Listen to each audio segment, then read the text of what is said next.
আসসালামু আলাইকুম। সবাই কেমন আছেন? অনেক দিন পর একটা বড় ভিডিও দিচ্ছি। তো আমি একটু টুকিটাকি কেনাকাটা করার জন্য দোকানে গেলাম। তো সব কিছু কিনলাম। তারপরে এই যে বাচ্চাদের জন্য টুকটাক ফ্রেশ খাবার নেওয়ার জন্য বেকারিতে আসলাম। এই যে সব কিছু নিয়ে নিচ্ছি। তারপরে যাব সবজি বাজারে। আমার টাটকা টাটকা যে সবজি পছন্দ সেইগুলো আমি সব বলছি, সবগুলো দিয়ে আমাকে দিয়ে দিতে। খুব ফ্রেশ এবং ভালো মানের সবজি এখানে আমাদের বটতলা বাজার, বরিশাল। তারপরে একটা রিক্সা নিয়ে আমি আস্তে আস্তে বাসায় চলে আসছি। আর আমার ছোট ছোট ছানা দুইটা আমার জন্য অপেক্ষা করতেছে, আম্মু কখন বাসায় আসবে। তো আজকে আমার নানা ভাই বাসায় আছে, চিনতে নাই আমার, কিন্তু টেনশন কাজ করে। আমি একটু না থাকলে আমাকে ওরা অনেক মিস করে।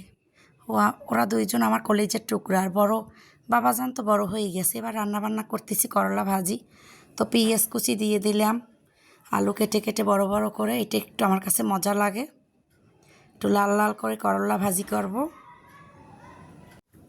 একটু বেশি করে পেঁয়াজ কুচি দিলে করলাটা মজা লাগে। হালকা একটু হলুদের গুঁড়ো আর একটু কাঁচামরিচ, সাধারণ রান্না।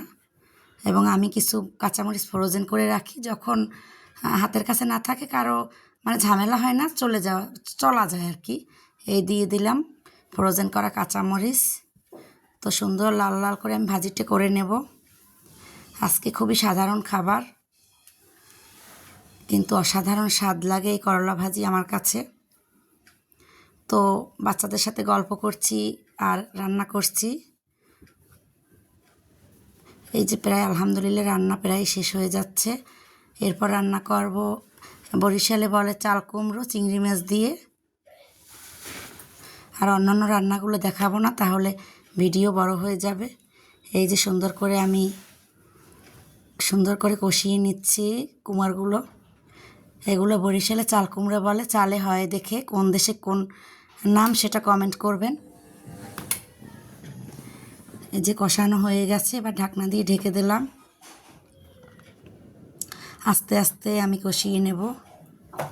এর মাঝে কতবার যে আমার বাচ্চা দুইটা আমার পাশে এসে দাঁড়াইছে, ওরাই আমার কলিজা ঠান্ডা করার মহা ওষুধ। এখন ওদের জন্য একদম পিওর গ্রাম থেকে আনা দুধ আমি গরম করে দেব, আর ওরা খাবে। সবাই আমার বাচ্চাদের জন্য দোয়া করবেন, আল্লাহ যেন ওদেরকে ভালো রাখে, সুস্থ রাখে। সবাই ভালো থাকবেন। আসসালামু আলাইকুম, আল্লাহ হাফেজ।